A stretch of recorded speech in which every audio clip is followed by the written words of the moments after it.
오늘 읽은 베드로서 2장 1절 말씀에 그러나 백성 가운데 또한 거짓 선지자들이 일어났으나니 이와 같이 너희 중에도 거짓 선생들이 있으리라. 그들은 멸망에 할 이단을 가만히 끌어들여 자기들을 사신 줄을 부인하고 임박한 멸망을 스스로 취하는 자들이라 했습니다. 초대교회 당시에도 거짓 선지자와 이단들이 있었다는 것입니다. 하물며 오늘 이 말세에 이단은 더욱 기승을 부리고 있습니다. 그래서 오늘날에도 이단에 빠진 사람들이 많이 있습니다.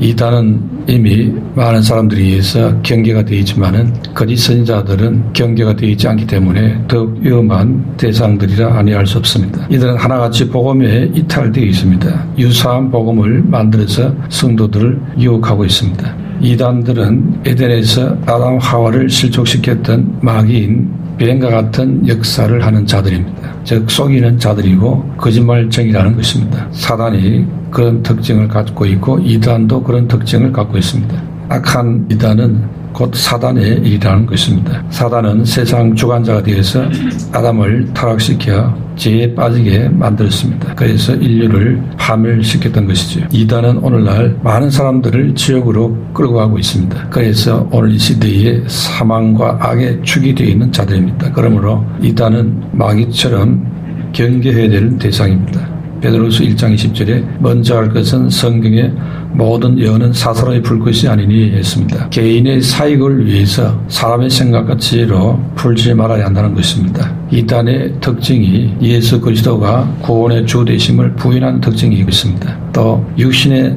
탐욕과 정욕을 정당화하는 말을 많이 합니다. 또 사익을 추구하기 위해서 말씀을 왜곡하기도 하는 것입니다. 그러므로 이단의 거짓 교훈으로부터 우리는 자신을 잘 지켜야 하는 것입니다. 이들은 자유를 약속하지만은 오히려 구속하고 그래서 이들은 물 없는 샘이요 강풍에 밀려가는 안개와 같다 있습니다. 첫 번째로 이 거짓 선지자들은 멸망은 취하는 자들이라 했습니다. 1절에 사신주를 부인하고 임박한 멸망을 스스로 취하는 자들이라 했습니다. 예수 그리스도를 부인하면 임박한 멸망을 스스로 자초하게 되는 것입니다. 그래서 이단은 생명을 모르는 자들이고 예수 그리스도가 어떤 분인지를 잘 모르는 자들인 것입니다. 이단은 죄의 실상도 잘 모르고 인간이 어떤 존재인지를 잘 모릅니다. 죄를 모르고 예수 그리스도도 모른다는 것은 성경이 말씀하고자 하는 말씀의 본질을 제대로 파악을 못했다는 것입니다. 신구약 성경은 예수 그리스도를 통해서 하나님이 누구신가를 드러내 보여주는 계시의 책입니다. 그러므로 성경을 안다면은 예수 그리스도를 밝히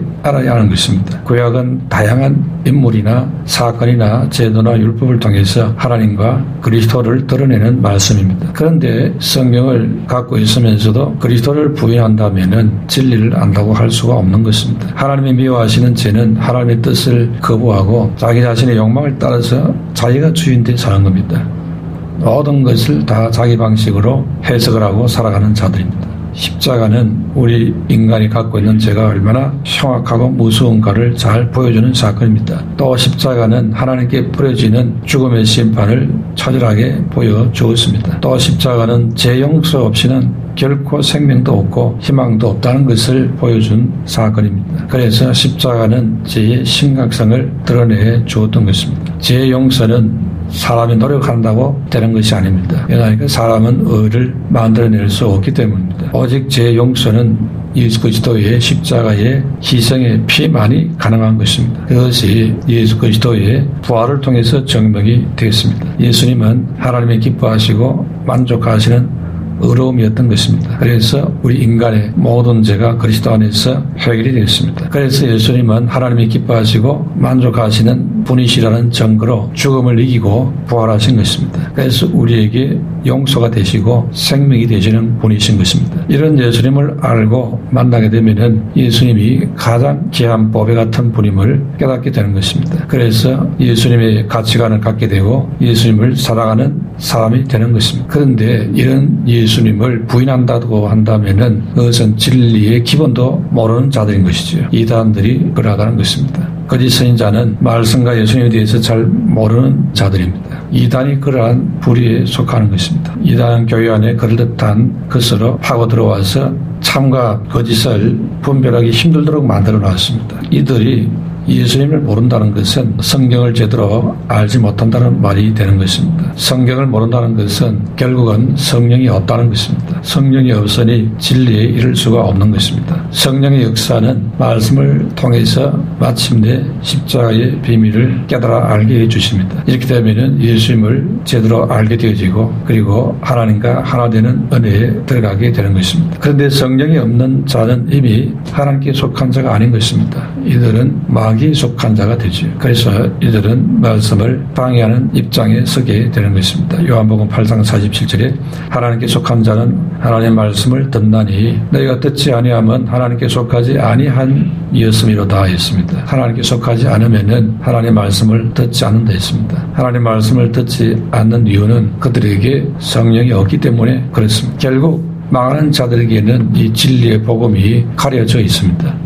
고린도서 4장 3절 4절에 혼미케 하는 영의 역사가 있기 때문이라고 했습니다. 그래서 거짓 선지자가 말하는 복음은 성경이 말하는 복음이 아니고 다른 복음을 말하고 있는 것입니다. 이 거짓 선지자와 있다는 1절에 있는 말씀처럼 살아계신 주님을 부인한다 했습니다. 즉 예수 그리스도의 육신을 입고 오신 성육신과 구원의 주 되심을 부인하는 자들인 것입니다. 그래서 이들이 다른 구원을 주장한다는 것입니다. 이렇게 미혹하는 자들을 가르쳐 적 그리스도의 영을 가졌다고 합니다. 이들은 세상을 미혹하는 자들입니다. 미혹으로 멸망케 하는 길을 만들어서 많은 사람들을 그 멸망의 길로 이끌어가는 자들인 것입니다. 그러므로 이 말세에 미혹하는 영들이 활개를 치며 우리를 유혹하는 이런 유혹에서 믿음으로 자신을 지키게 되시기를 축원합니다. 두 번째, 거짓 진리는 육체의 욕망에 끌려 살도록 만든다고 했습니다. 사람을 종으로 만드는 마귀의 무기 가운데 정욕, 욕망이 있습니다. 우리 사람을 그쪽으로 유혹을 하는 것입니다. 이단은 그래서 호색으로 사람의 욕망을 충족하게 만들어서 따르게 합니다. 그래서 2절에 여럿이 그들의 호색하는 것을 따르니 했습니다. 이게 사이비의 실체가 되는 것입니다. 모세는 이스라엘 백성들에게 명령하기를 여호수아를 지도 삼아서 가나안에 들어가게 되면은 원주민들의 우상을 철저히 모두 파괴하고 우상 문화에 물들지 말라고 경고했습니다. 만약에 우상을 파괴하지 않고 우상에 물들게 되면은 선민 이스라엘은 그 쫓겨난 원주민들처럼 쫓겨나가는 신세가 될 것이라고 경고했습니다. 가나안 땅에는 농사의 신인 바알 신과 그리고 풍요와 미의 신인 아세라 신을 섬기는 우상 문화가 있었습니다. 그래서 육적인 인간들에게 그 두 신은 아주 매력적이었습니다. 왜냐하니까 바알과 아세라 이 두 신은 축제일에 합방하는 의식이 있습니다. 그렇게 합방을 하게 되면은 세상에 풍년이 온다고 믿었기 때문이었습니다. 그래서 합방을 통해서 이제 음행이 일어나는데도 그것은 음행이 아니라는 것입니다. 그것은 오히려 아주 신성한 일이라고 주장을 합니다. 그러면서 그 축제에 참여한 모든 자들이 그 신들의 행위를 본받아서 다 합방을 확실하게 체험한다는 것입니다. 그래서 그 신전에 있는 많은 여사자들과 그 축제에 참여한 많은 사람들이 혼음을 하게 되어지는 것입니다. 그래서 바알 아세라 신을 섬기는 제사장들과 거짓 선지자들이 그 축제에 참여한 많은 사람들과 음란한 행위를 하는 것입니다. 그 음란한 행위를 통해서 풍요가 일어나게 되고 다산이 일어난다는 것입니다. 많은 생산이 일어난다는 것입니다. 그렇기 때문에 그것은 신성한 행위라고 주장을 합니다. 그래서 하나님께서는 이 아주 엄란하고 악한 나쁜 문화를 만들어서 사람을 파멸로 끌고 가는 가나안의 그 문화를 하나님이 진노하셔서 이제 때가 되어 이스라엘 백성들을 보내서 엉칭하게 하고 완전히 뿌리 뽑도록 만들었던 것입니다. 그래서 심판받은 족속들이 가나안 원주민들입니다. 그 심판의 원인이 바로 이 우상 때문이었던 것입니다. 특히 우상의 악하고 엄란한 행위가 하나님의 진노를 불러왔던 것입니다. 이렇게 하나님이 싫어하는 음란과 호색을 종교 행위로 정당화해서 엄탕한 음란 행위를 부추기는 것이 바로 사이비 이단의 특징이라는 것입니다. 가나안 원주민들이 그것 때문에 하나님의 심판으로 쫓겨났는데 나중에 이스라엘 백성들이 똑같이 그 문화를 받아들여서 따라하게 됩니다. 예레미야 3장 6절에 보면은 요시야 왕 때에 여호와께서 또 내게 이르시되 너는 배역한 이스라엘이 행한 바를 보았느냐 그가 모든 높은 산에 오르며 모든 푸른 나무 아래에 가서 거기서 행음하였도다 했습니다. 나무 밑에서 그런 우상을 섬기는 의식을 거행해서 행음을 했다는 것입니다. 그래서 그 이스라엘 백성 백성들도 우상 섬기다가 가나안에서 쫓겨나서 이방 바벨론의 포로가 되고 말았습니다. 이렇게 우상의 그 음란과 호색 문화를 위해서 진리가 비방을 받을 수 있기 때문에 베드로 사도는 이것을 경고했습니다. 그래서 2절에 여럿이 그들의 호색하는 것을 따르니 이로 말미암아 진리의 도가 비방을 받을 것이요 했습니다. 초대교회 때에 이단 중에 하나가 니골라당이라는 이단이 있습니다. 요한계시록 2장 15절에 보면은 이와 같이 내게도 니골라당의 교훈을 지키는 자들이 있도다 했습니다. 니골라라는 것은 사도행 6장 5절에 나오는 초대교회 7 집사 가운데 하나입니다. 그러나 이 니골라가 그가 가지고 있던 헬라 사상을 완전히 버리지 못하고 하나님의 말씀을 철학의 관점으로 해석을 하다가 빗나가게 되는 것입니다. 특히 모든 세상을 영과 육으로 이분법으로 보았던 것입니다. 그래서 육은 육이고 영은 영이다. 극단적인 주장을 하게 되어집니다. 그 극단적인 주장 가운데는 현세에서 즐기는 이 육체적인 쾌락이 자기 자신의 구원과는 전혀 상관이 없다. 이런 주장을 합니다. 왜냐하니까 육은 이미 썩어지고 없어지게 되는 것이고 영은 원래부터 신성하고 거룩한 것이고 그래서 이 둘은 서로 영향을 주지 않는다는 것입니다. 그래서 영으로만 하나님을 제대로 믿고 살면은 구원받는다는 것이죠. 그래서 그와 같은 이 지식을 가진 자만이 그렇게 누리면서 살 수 있다는 것입니다. 그 지식이 없는 자들은 죄를 짓게 되면은 내 영이 잘 될까 싶어 겁이 나서 안절부절하면서 죄를 안 지으려고 노력하고 애를 쓰고 이렇게 하면서 수준답게 산다는 것입니다. 그게 깨달았다는 것입니다. 그게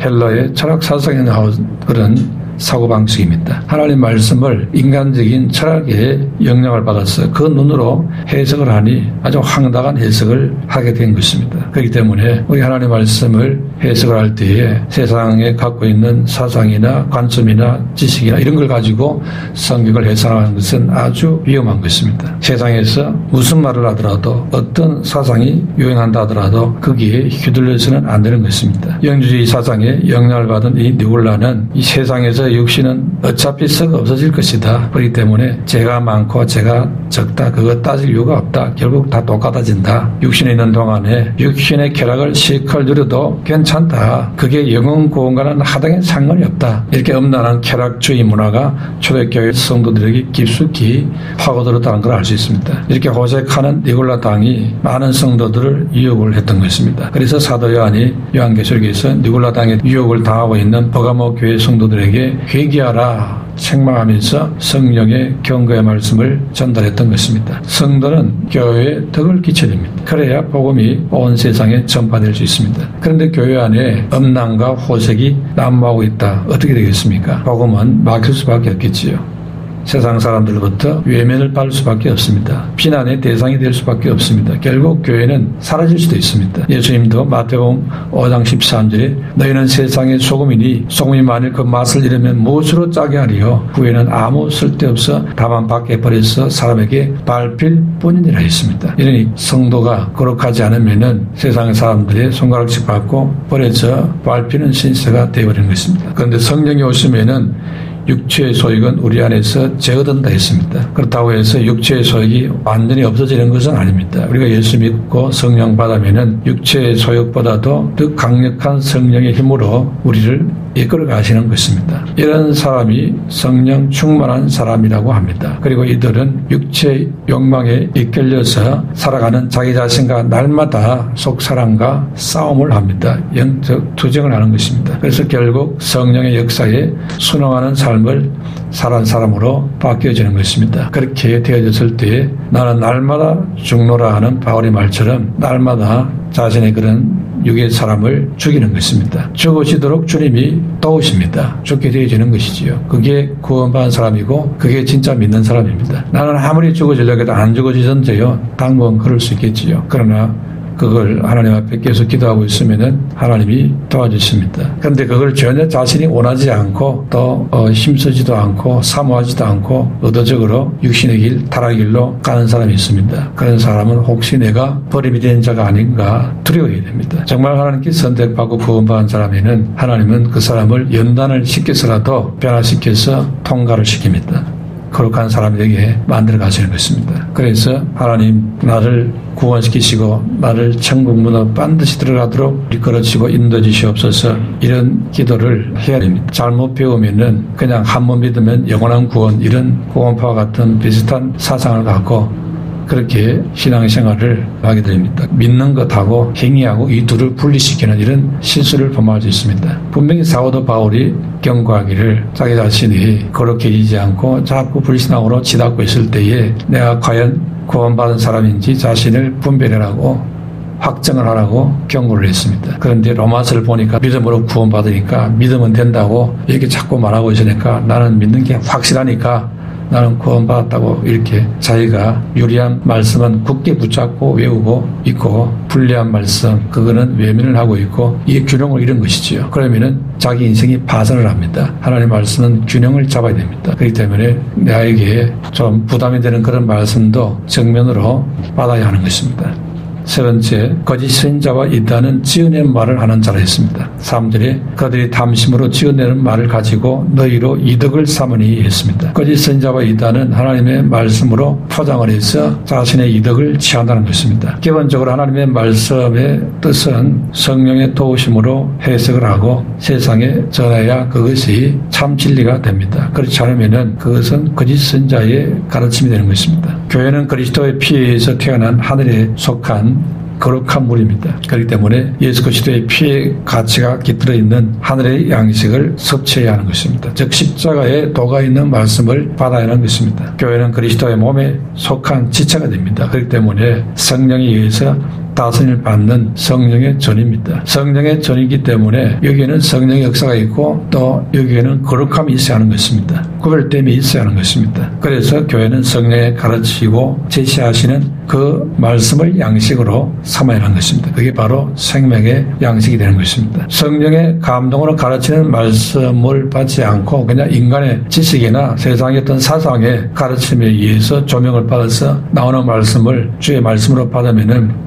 결국은 그 영은 죽게 되는 것입니다. 그렇기 때문에 성령으로 말미암은 말씀만이 그리스도를 알고 만날 수 있는 것입니다. 성령으로 말미암은 말씀이 그리스도의 종기성과 가치를 발견하게 만들어줍니다. 그럴 때에 거기에 은혜가 있고 하늘의 감동이 있는 것입니다. 그래서 그리스도를 아느냐 그리스도를 사랑하느냐 이것이 참된 진리에 이르느냐 이르지 않느냐 이것을 구별하는 기준이 될 수 있습니다. 그래서 우리는 주일날 하늘로부터 성령의 감동은 주의 말씀을 듣기 위해서 하나님께 예배에 모이는 것입니다. 그런데 거짓 선지자는 사람의 육의 욕망을 충족시켜주려고 합니다. 그렇기 때문에 정욕적으로 자꾸 나아가게 됩니다. 오늘날 우리의 욕망을 부채질하는 것들이 많이 있습니다. 가지고 싶은 것이 많아졌습니다. 그런 유혹하는 게 참 많습니다. 그게 바로 물질 문명과 미디어가 이걸 자꾸 부추기고 있습니다. 그래서 현대인들은 원한다, 갖는다, 하고 싶다 이런 세 가지 동사에 집중을 한다고 합니다. 탐하고 움켜쥐고 즐기고 이런 일에 바쁘다는 것입니다. 그렇기 때문에 무언가 부지런하고 무언가 쾌락도 있는데 안식은 잘 모릅니다. 쾌락과 즐거움이 있는데 안식이 없다는 것입니다. 그러므로 우리가 원하는 것이 무엇인가가 중요한 것이 아닌 것입니다. 하나님이 원하시는 것이 무엇인가 이게 중요한 것입니다. 이런 기본적인 하나님의 뜻이 마음속에 자리 잡아야 거짓과 사이비의 가르침을 분별하게 되는 것입니다. 그러나 이 기본에서 벗어나면은 미혹에 빠질 수 있습니다. 하나님이 원하시는 것이 무엇인지 이것은 계속 하나님께 물어야 됩니다. 내 안에 계신 성령을 통하여서 답을 얻을 수 있도록 물어야 하는 것입니다. 성령이 말하는 생명의 말씀은 예수 그리스도에게 가치와 의미를 부여합니다. 예수님은 나를 계속해서 보수하고 수리해서 하나님께 세우는 것이 아닙니다. 이미 죄악으로 내가 회복 불가능한 그런 상태가 되어버리고 말았습니다. 그래서 나로 하여금 예수님의 그 십자가에 같이 매달려서 죽게 하시는 것입니다. 아예 십자가에서 내가 죽어져야 새롭게 살아나게 되는 것입니다. 이게 하나님의 방법인 것입니다. 그렇기 때문에 부패에 타락한 내가 죽어서 없어지고 예수 그리스도의 피로 다시 태어나야 하는 것입니다. 그래서 중생해야 된다는 것입니다. 이것을 성령으로 말씀으로 가능하게 하시는 것입니다. 그래서 우리를 주님은 말씀으로 성령으로 십자가로 이끌어 나아가는 것입니다. 그래서 바울이 나는 날마다 십자가에서 매일 죽는다고 말했습니다. 우리가 정말로 예수님을 알고 하나님의 사람이 되어지면 되어질수록 내가 무언가를 고쳐서 되는 게 아니고 죽어야 이게 되는 것이구나. 죽어서 성령이 나를 새 사람으로 다시 살려내시는구나. 그렇게 알게 되는 것입니다. 그러나 사람들은 이 복음의 말씀 앞에 자신의 죄와 허물이 자꾸 폭로되는 것에 대해서 두려워합니다. 최소한 다 자존심은 지키고 싶어 합니다. 이게 인간입니다. 이런 인간의 이 약점을 거짓 선지자들은 잘 알고 있기 때문에 사람들이 듣기 좋아하는 말로 자꾸 자존심에 만족을 줍니다. 그래서 육신적인 말, 세상적인 말, 마귀적인 말을 갖고 많은 사람들을 유인을 하는 것입니다. 그래서 사람들이 있는 말씀처럼 그들이 담심으로 지어낸 말로 너희로 이득을 삼으니 했습니다. 지어낸 말은 그리스도를 부인하는 그런 말이요, 지어낸 말은 멸망을 자초하는 말입니다. 옛부터 심판을 초래하는 그런 말입니다. 오늘 이 시대는 악하고 엄란한 시대입니다. 오늘날 교회 거짓 선지자들이 자리를 잡고 정통 행세를 하는 그런 시대가 되었습니다. 그들은 영원한 불못에 던져지게 될 것입니다. 배도의 큰 흐름이 일어나고 있는 이 시대에 우리는 진리의 말씀 가운데 바로 서야 하는 것입니다. 내 안에 계신 성령께서 내가 바른 진리의 길로 인도받을 수 있게 해달라고 늘 기도하고 구해야 됩니다. 성령께서 강구하여서 바른 좋은 생명의 길로 나아가서 천국에 입성하는 축복의 사람이 되시기를 축원합니다.